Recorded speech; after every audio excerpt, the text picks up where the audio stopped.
Space, the final frontier.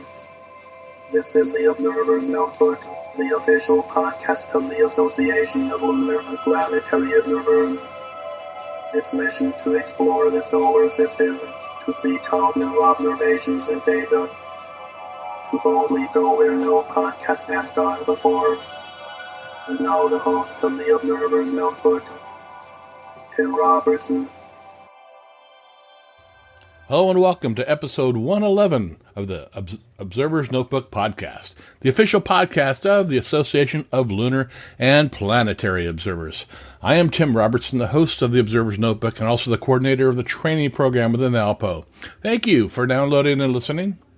The ALPO collects and analyzes observations of various solar system bodies and associated phenomenon, and publishes detailed reports concerning these bodies in its quarterly publication, the Journal of the Association of Lunar and Planetary Observers, also known as the Strolling Astronomer. This podcast depends upon you, our listeners, to keep it alive. If you enjoy what you hear in the podcast, you can help us out by donating to it via Patreon. You can give as little as $1 a month. If you feel even more generous, for $5, you receive early access to the podcast before it goes public. For $10, you receive a copy of the Novice Observer's Handbook. And for $35 a month, you receive producer credits on the podcast. You can help us out by going to www.patreon, that's patreon.com/Observer's Notebook. And if you'd like to join the ALPO, membership begins at only $18 a year. For more information, you can find us out at www.alpo-astronomy.org. And you can also find us on the Facebook. Just search for ALPO Astronomy. And yes, this here podcast also has a Facebook page as well. Just search for Observer's Notebook. And if you enjoy what you hear in the podcast, please subscribe. That way you'll never miss another episode. And now, episode 111 of the Observer's Notebook. Enjoy.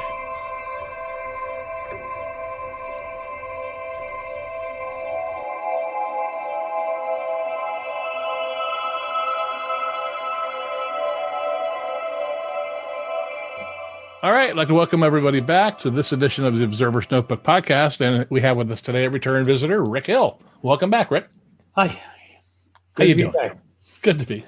So why don't we give everybody a little bit of background about yourself before we get into our topic today?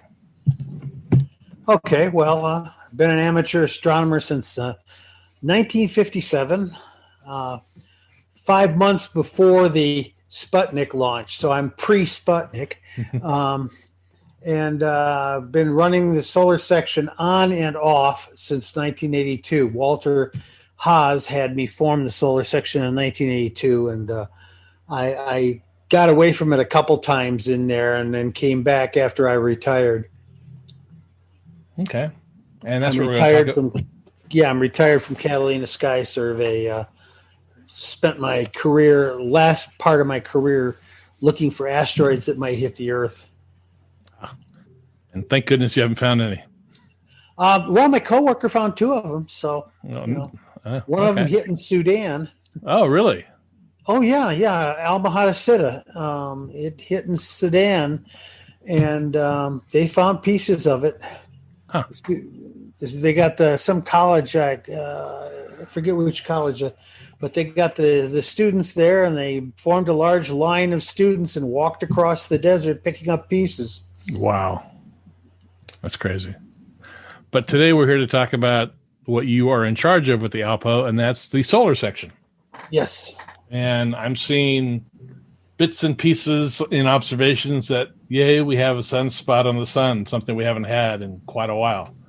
Right now we don't have any. Right now we don't have any, but it's been 10 days of a lull. We're in solar minimum. It's a solar minimum is not a point in time. It's a broad period in time.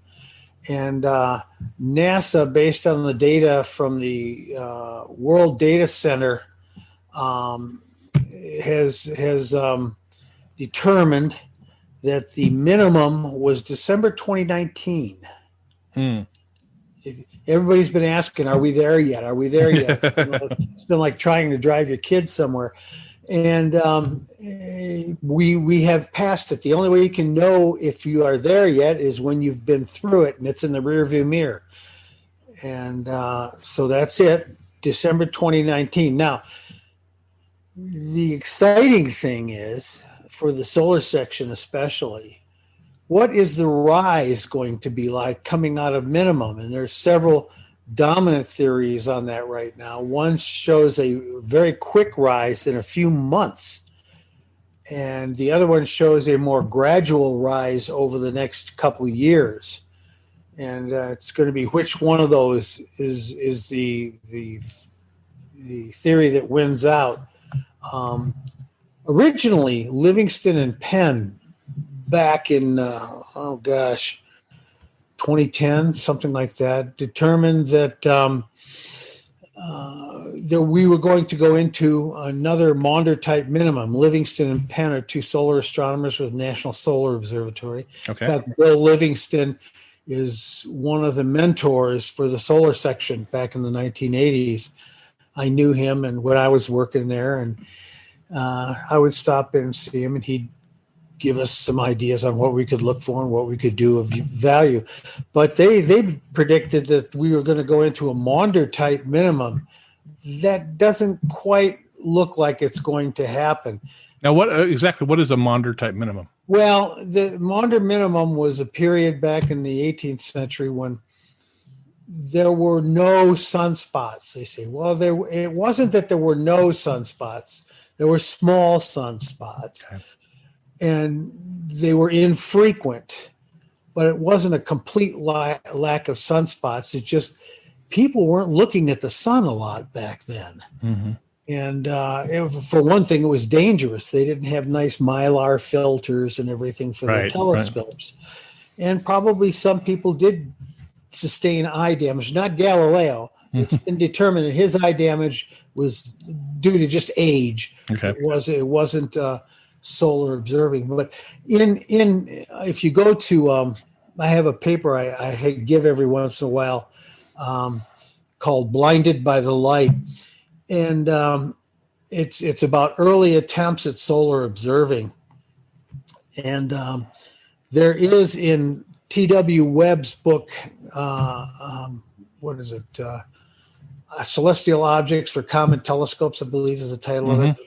But in there, he actually quotes someone who suggested that with the telescopes of the day back then, that you let the sun drift into the field of view so your eye can accommodate it. Oh, my goodness. I know, and absolutely ridiculous. And it must have been painful. I mean, you come away with tears running down your cheeks. But they were only using 1 and 1.5 inch telescopes. But even so, doing that with just your eye, there was a case that I heard of back in the 1980s again of a young girl who was on a lake. And I think it was in Michigan.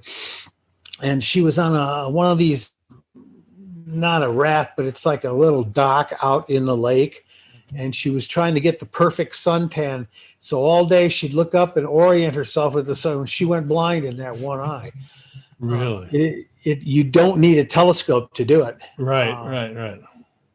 Wow. A lot of people look at the sun at sunset. Even that's dangerous. Right. Unless you've got a forest fire going on around you. Yeah. We've had a few of those here in the Southwest. Yeah. Yeah, I remember my first telescope was a little 60 millimeter refractor, and it came with one of those solar filters that you screwed into the eyepiece. Yeah, there's a fellow named Dave Trott who does telescope. He's on YouTube. He does a lot of really wonderful small telescope reviews of especially of vintage telescopes. And he had one on I was watching last night. There was a Zeiss. And he said, they had a novel way of looking at the sun. They had solar filters that went on over the eyepiece. Okay. It's highly concentrated light at that right point. And I've had a solar filter break on me that way. Yeah, I was using that screw-in solar filter, and I looked away for a minute to draw the sunspot. And when I went back, I had sunlight coming out of the eyepiece. I had been looking at the sun so long, it heated up that filter and cracked it. I can't imagine if I would have been looking through it when that happened. Even the pre-filters that are commonly used today, which are much safer. I was testing one at one time, and I turned away. It was on a C8, and I turned away from the telescope, and I heard tink. Oh. And when I came back, I could see, just like a lightsaber coming out of the eyepiece. Well, that's bad for those compound telescopes like that. Yeah. I've seen the telescopes, Schmidt-Cassegrains, that have been used on the sun, projecting the sun, and they all had cracked correctors. Yeah, yeah. Because if the sun gets off that secondary even a little bit, it's an F2, it's very near the F2 focus of the primary, and it's shining on that corrector. And it is very concentrated. That's crazy. And I have never heard of anybody being stupid enough to do that with a Maksudov, but it would be the same result. Yeah. The best filters are the ones that fit over the aperture. Absolutely. Absolutely. Block that light coming in. Yeah, when I do public outreach, when we were able to do public outreach and I would do solar observing, I would always find the sun with my telescope, put the filter on, and then pull the filter off and blow up a balloon and just move the balloon in front of the eyepiece. And the second you put it in front of the eyepiece, it would pop. And that makes quite an impression on young minds. This is why you don't want to look inside the telescope without a filter on. It's just like the kid burning ants with a magnifying glass. Yeah. Same thing.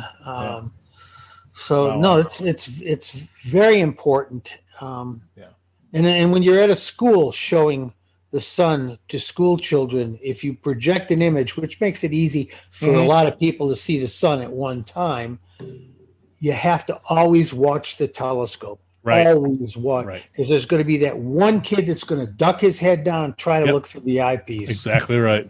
And so it's a very dangerous business observing the sun. It is. Extremely careful. It's the only astronomy that is inherently dangerous, possibly even deadly, although I've never heard of anybody being killed by it.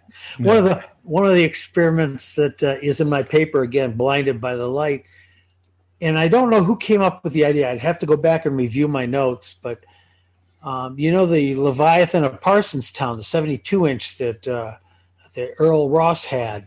Okay. He and Dawes, William Rudder Dawes, the very fellow who came up with Dawes Limit, had the idea of building this eyepiece out of smoked glass and ivory and things like that. That's what they used back then. And putting it on the 72-inch to look at the sun. And I have a friend of mine in England who's been looking for any reports on the results of that experiment, because the temperature at the focus of that telescope, even though it was a speculum mirror, the temperature at the focus would be greater than the temperature on the surface of the sun. Oh my God. That's not a very smart move. I think that any report on that would be hilarious to read, because I would imagine the eyepiece exploded. Yeah, I'm sure. So I just, all I know is that they were planning to do that. I do have that. I think I got that out of the reports of the Royal Astronomy or some Royal. Wow. What is it? It wasn't astronomy back then. Royal Sciences Academy or something. Okay. When I was at Kitt Peak, they had those in the library there, and I was able to read them going back to, 1810 or something. But I would love to see a report on that. If anybody hearing this knows of such a thing, please let me know. Turn me on to it, please. Yeah, definitely. Now, we're talking about this solar cycle. Now, back up a minute. I seem to remember that solar cycles used to be fairly regular, but this past one has not been. Regular in what sense? Now, in dimension, yes. Yeah. They are, give or take a little bit, because the sun's a friend of mine, Jim Loudon, who my observatory is named after, used to begin his talk saying the sun is five things: a very big, very hot ball of glowing gas. Well, because of that, it's a little bit squishy about things like periodicity. And it's 11.1 years, give or take. Yeah, that's about the figure I've heard. That's the cycle that we most know about. There are two other cycles impressed on top of that are much longer, and they affect the height of the solar cycle. Okay. And the one we just went through, it wasn't terribly unusual. Let's see here. It had two peaks, one in 2011, 2012 in there, and another one in 2015. And that's not unusual. The previous cycle had two peaks too. Okay. So these things happen. Right now, it was not unprecedented, but a little unusual in that it was a weak cycle. The R sub I, or the daily sunspot number, barely topped 100 at its peak of cycle 24. Cycle 24 went from 2009 to just this last December 2019. So that was cycle 24. We are now 100% in cycle 25. Okay. In fact, Theo Ramekers, who used to be the assistant coordinator of Solar Section, he was very busy observing and noting magnetic flips of sunspots as they went into cycle 25. And of course, now it's going to be the other way around. They're almost all cycle 25 spots now, and you're going to rarely see cycle 24 spots as they peter out, so to speak. Okay. Now, if we're now ramping up, so to speak, when would you say the predicted peak of this cycle would be? A predicted peak of this cycle would probably, again, being squishy about it, sometime in 2025. Okay. 2026, something like that. Like I say, there's two competing theories right now about how big that cycle is going to be, and it very much depends on how fast it ramps up. And that's where the solar section comes in handy. We catch these spots. It's very common for the solar section to see and report a solar active region before it's professionally recognized. Really? Yes. Usually a day, sometimes 2 days ahead of time, because our people are on it. They're just busy with it. And yes, they got satellites that are watching the sun 24/7, but I don't know who it is that's responsible as an individual for saying this is AR active region number 2727 or whatever. I think it's more like a committee. Yeah, probably NOAA or something like that. Well, it is NOAA. It is that, but the individual. I don't know who it is. I used to know back in the 1990s. I used to know that person actually. Okay. Now, a few weeks ago, I saw observations of sunspots, and I haven't seen those in quite a while, popping up on the internet. So, well, it's been we had a few good spots last year, and it's petered off again and calmed back down. If you read my next report that comes out on the sun, it's very slow. We had only one rotation of the sun. We tally activity in the solar section by rotations, and that's the Carrington rotation. Yes, okay. I find using months is pointless. You're comparing February to July. That doesn't make any sense. So there was only one rotation from February 3 through 29 this year that had no spots at all. Okay. And a Carrington rotation is the sun rotating once on its axis? Yes. Okay. As measured at the equator. But got it. only one with no spots at all. However, in the previous solar minimum, there were several. So this one hasn't been as deep as the last one. And in the minimum between cycle 22 and 23, I don't know if there were any at all that had 0 spots. Huh. That was not a very deep minimum. So Yeah, I remember years ago. I mean, any day of the week, you'd look at the sun, you'd see spots on it. And for this last minimum, the last 12 years or so, it's really been hit and miss. Well, it's interesting. We had a really good, powerful maximum back around 1990, 1991. Mm-hmm. And we've had kind of weaker ones since. This last one, as I said, was substantially weaker, about half as strong as the one in 1990-91. In that time, we've developed the iPhone. We've developed all these computers that rely on the internet. And it's going to be interesting if we have one with the flares as powerful as they were in the late 1980s and early 1990s. We haven't experienced that yet. And you could have some really serious events that knock out all communications and everything because we're not hardwired anymore. Right. We're going through the atmosphere. That's very. Now, is there theories to why there's a solar minimum and maximum and the cycles? Well, the sun's a fluid body. They've got this Gong project over at National Solar Observatory that's been watched. It actually watches it vibrate with a fairly high frequency. I forget what it is, but it's a few times a day that it vibrates. I mean, and so it's like any fluid body. It's got a pulsation to it. Okay. I don't think there's any stars that don't pulse at all. It's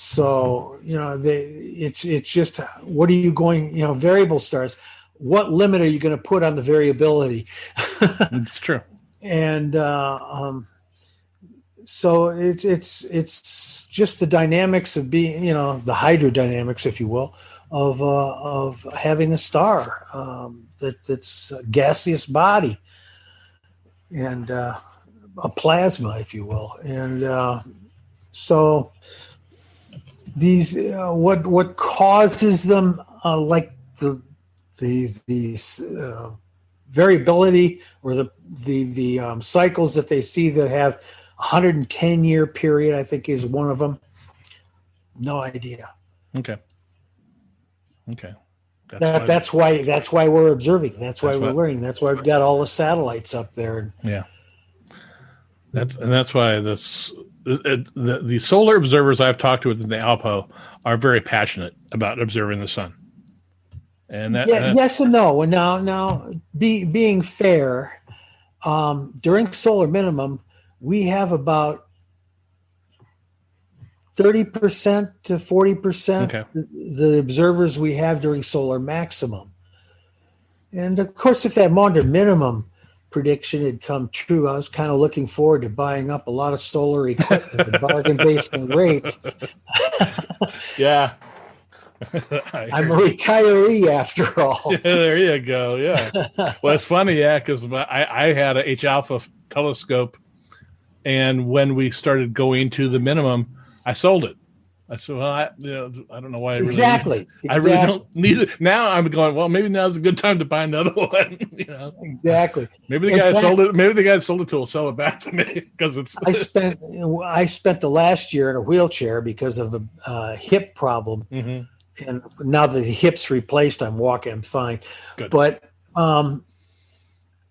during that time, my H alpha PST disappeared. I've got the calcium one, but I don't know what happened to the H alpha one. Really?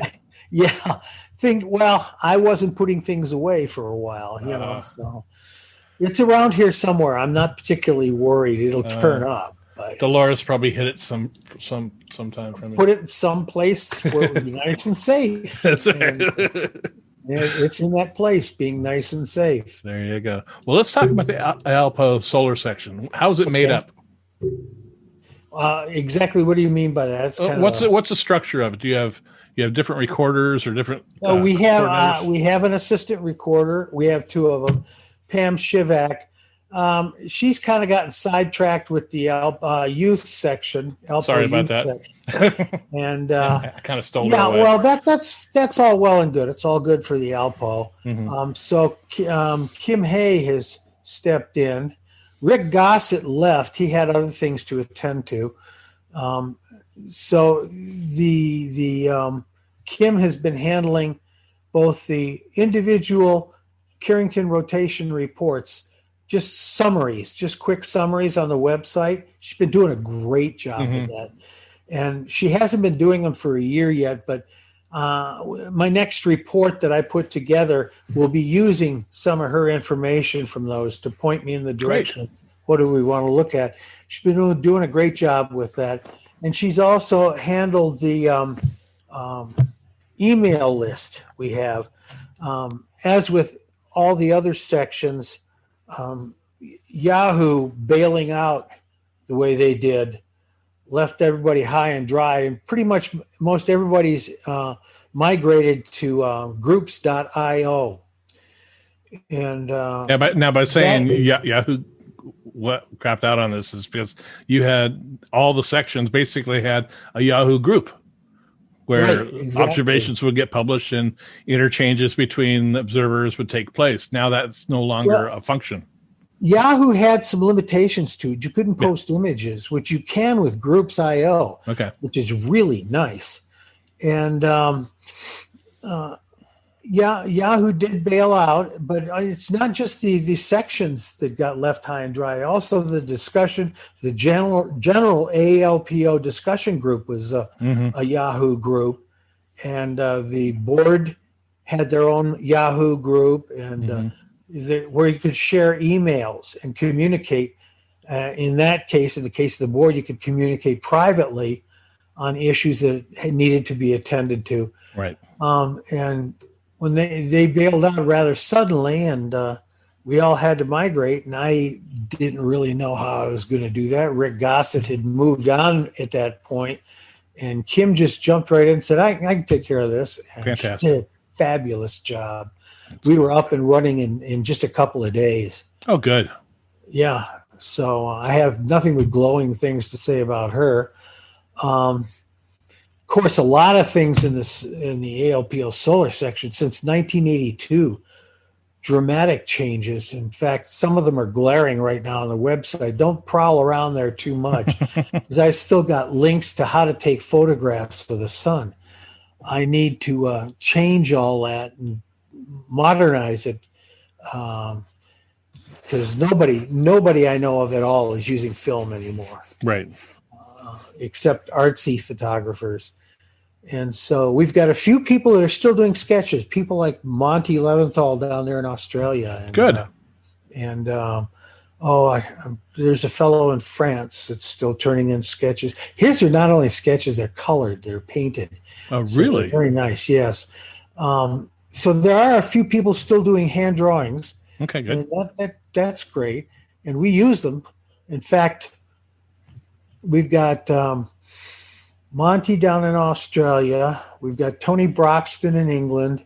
And here in Arizona, Joe Ginanato has been doing drawings of the sun. And when they do the drawings, these people combine white light and 8H alpha on one drawing. Oh. Which can be very useful. And those are the people that are usually catching these active regions a day ahead of time. Okay. I don't know why that would be, but they are the ones that's how they get mentioned in the reports. Most is for finding these active regions beforehand. Yeah, I was reviewing your latest report that's in the journal, and there are drawings in there, and that was nice to see. Yeah. And you know, I like to encourage and promote everybody. You'll see one thing in my reports primarily, and that is I mentioned the individual observers as much as absolutely possible. And the reason why is this is a hobby. Yep. This is an avocation. We want to encourage people, help them to grow and strengthen in their abilities, but we want to pat them on the back as much as possible because they're doing this out of love. They're not getting paid for it. I remember I was a kid in high school that observed a comet and sent my observation to Dennis Millen, who at that time was running the comet section, and he used it in the journal. And I was on cloud nine seeing my name published. I was like, it gives you validation that, okay, I'm out there doing something with this telescope, not just staring at the object, but I was noting the tail length of the comet and the position angle of the comet and the magnitude of the comet. And he took all that data and put it in his report. And I was like, it motivated me to keep doing it to this day.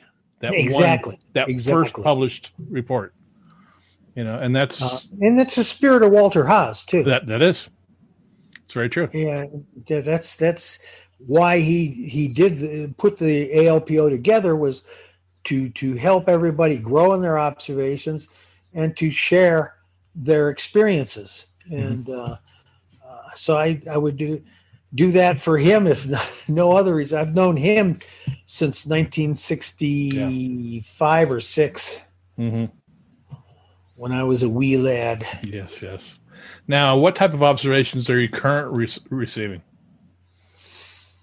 We're getting the same kinds of things. Lots of blank circles. But that's valuable. Yeah, sure. And but even with the blank circles, you go to H alpha, you go to calcium, and suddenly you start picking up features.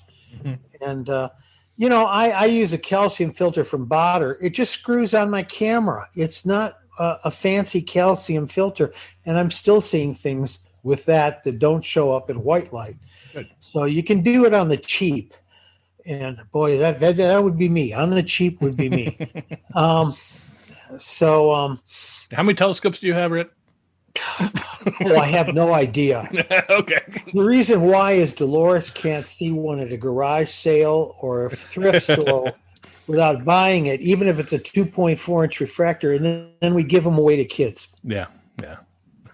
Just to get them going. And so we've got one bedroom that's literally full of telescopes. Wow.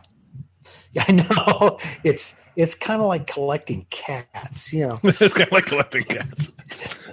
Yeah. Okay. We do that too. We collect rescue cats. I do? So, that's nice. We're down to 8. Down to 8. Wow. And before much longer, it'll be 7 because one of them's checking out. Oh, that's too bad. Well, we gave him a good life. Yeah. Now, does the section have a newsletter or something that it publishes with its observations, or is it just in the journal? Just in the journal. Okay. Separately, we keep we've got Facebook. Okay. We communicate a lot on Facebook. In fact, that's where we've probably gotten the most new members is off of Facebook. If I see an observation I like, I will tell that person, I love your observation. Please send it here, which is if you go to the ALPO website, you'll see there's how to submit observations, and you may simply email them to a given email address. And then Jim Tomney, who's doing a fabulous job on the website, he gets those things up there on the galleries for the different sections. And so I tell these people, please consider sending your observation to this email address. And then I say, and also consider, and then I post the link to the membership page for the ALPO. And we've picked up members that way. Yeah. It's a little easier when there's a lot of solar activity. Right. But we're doing it maybe one a month, one every other month. And it's hard to keep people active right now as members because there's not a lot of solar activity and people forget, I'm supposed to send my $18 in for membership or whatever. But I tell them, if you want to see your stuff published in the journal, yep, you gotta be a member. Yep, that's true. And I love it. I love the journal having both a paper and an online copy. Because the online copy can do everything in color. Yep. And it has links to it and everything. Yeah, all I think that's just terrific. Yep. If I wish I could have seen this happening. I started the website for the ALPO back in 1995. Oh, really? Oh, yeah. It was hosted by Lunar and Planetary Lab, where I worked I remember that. for years, I don't know what the reason was. It migrated off, but I let it go at that point. And but when we were on the Lunar and Planetary Lab there, I couldn't have envisioned where this was going to go. I remember there was some resistance in the ALPO to having a website. And I said, oh, Wow. No, this opens you up to so much of the world you're not seeing otherwise. Yeah. And it's not seeing you. And Walter was always for it. Mm-hmm. He always thought it was a good idea because Walter was big on communication. And this was obviously a good way to communicate. And that's the reason for the podcast, too. Absolutely. Get our word out there. And, that's why we have a Facebook presence, and we're going to be starting up an Instagram account. So all these types of things just brings more people to the organization. Yeah, absolutely. It's a good thing. Yeah. Now, how many contributors do you have? Boy, you would ask that one, wouldn't you?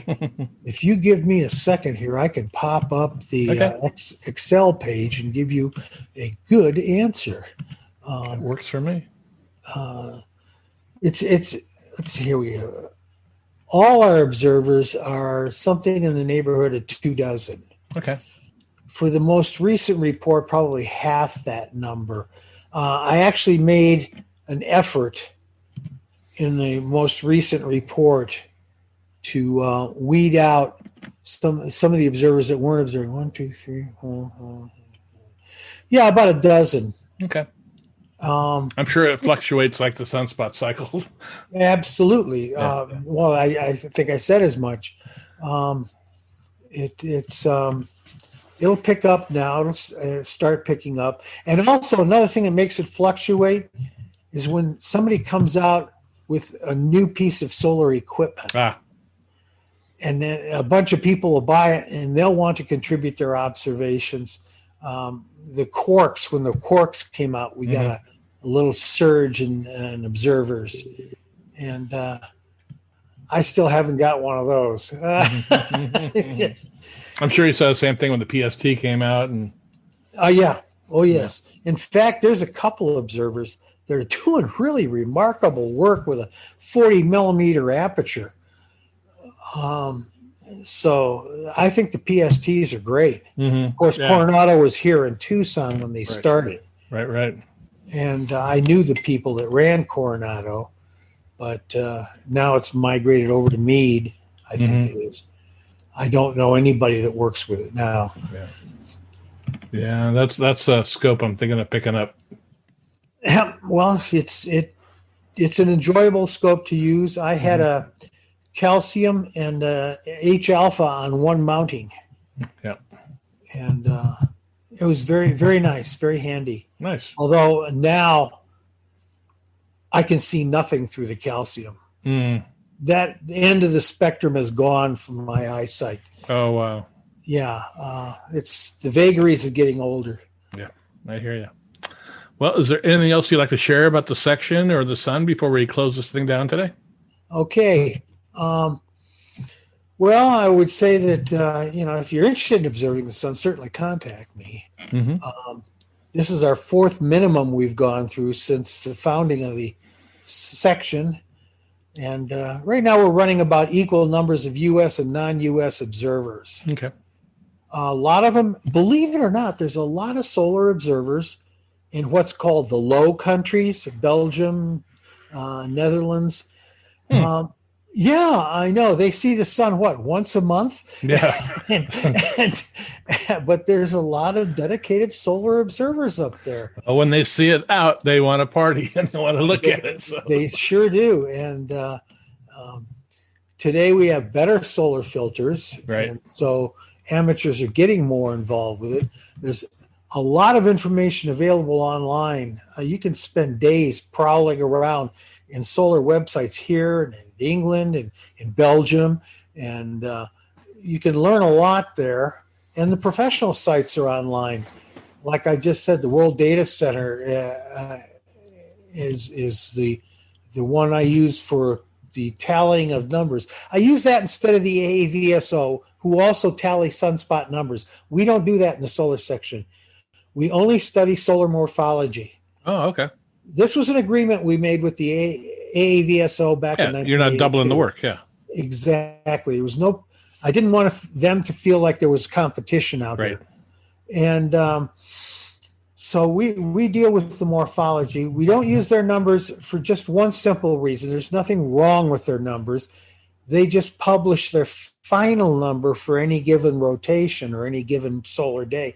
They publish their final number much later than the World Data Center in Belgium. I can get the final number from the WDC literally a month later.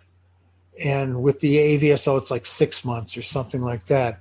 So I wanted to keep our reporting period more current than that.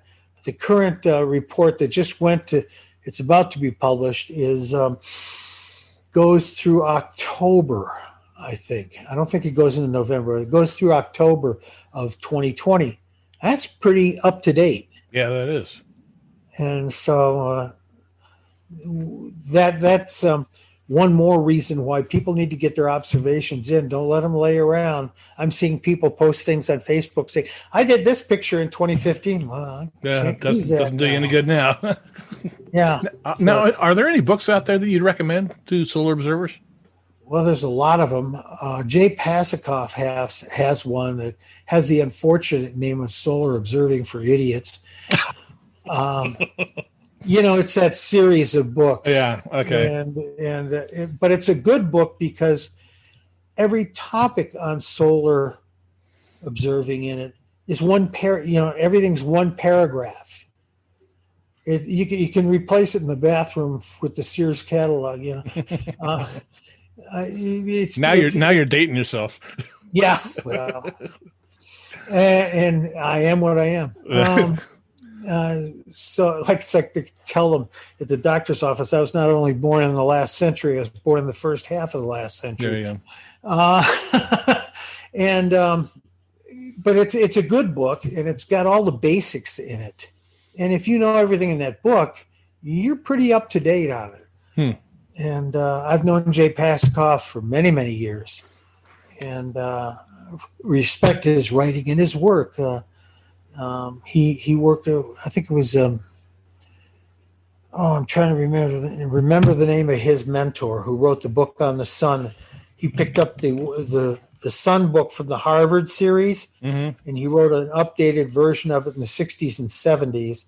And Jay picked up from him, and he's done some remarkable work. So I recommend that book. I really do, even though the name is what it is.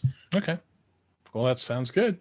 And I highly recommend everybody get out there and pick up some solar filters or solar telescopes and start looking at the sun. And it is a dynamic object. It doesn't look the same every single day. There's always going to be something different on it. It's not going to be the most dynamic object in the solar system. That's right. And that's why I love the ALPO, because of the objects we look at change every single time we look at them. Even the moon. The moon will change from day to day. The shadows. People don't realize that, and I'm doing a talk on that in April to an astronomy club in Long Island, and the people don't realize the moon is even though we've taken pictures of the whole surface of the moon, every time you look, you're going to find something different. Well, and that's just going back to the conference, the virtual conference we held this year. Yeah, we had a number of papers about lunar observing, and they got me motivated to start looking at the moon again, because there's so many different programs from the Lunar Dome and if survey. If you get a copy of the Lunar Observer, take a look at how many of those observers are in South America. That's all. Yeah. And so they've got a real hotbed of lunar observers down there. They do.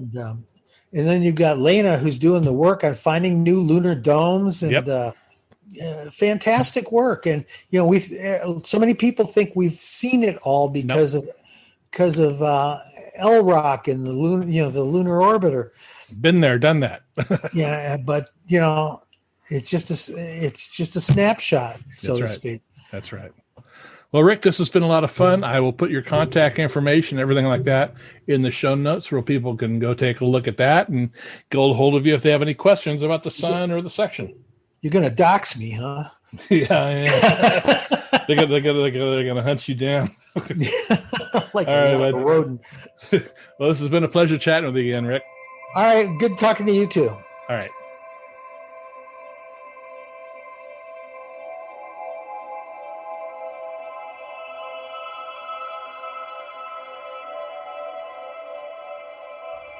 Well, that'll do it for this episode of the Observer's Notebook Podcast. I again want to thank Rik Hill for coming on and giving us an update on the solar section. Get out there and look at the sun safely.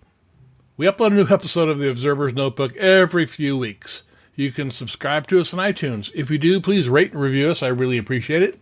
And you can also listen to us on Apple Radio, iHeartRadio, Soundcloud, Spreaker, Google Play, Stitcher, and Amazon Echo. You can help support the podcast by donating to it via Patreon by giving up to $35 a month, where you receive 1 year's membership to the ALPO and producer credits on the podcast. And with that, I want to thank the producers of this podcast, Steve Siedentop and Michael Moyer, for their continued generous support of the podcast. Thank you very much, gentlemen. The link for Patreon, as well as the link for the ALPO, is in the show notes. If you want to get a hold of me, you can email me at commentman@commentman.net or on Twitter at ObserversNBPod. Until next time, my hope is you always have clear and steady skies. Thanks for listening and stay healthy.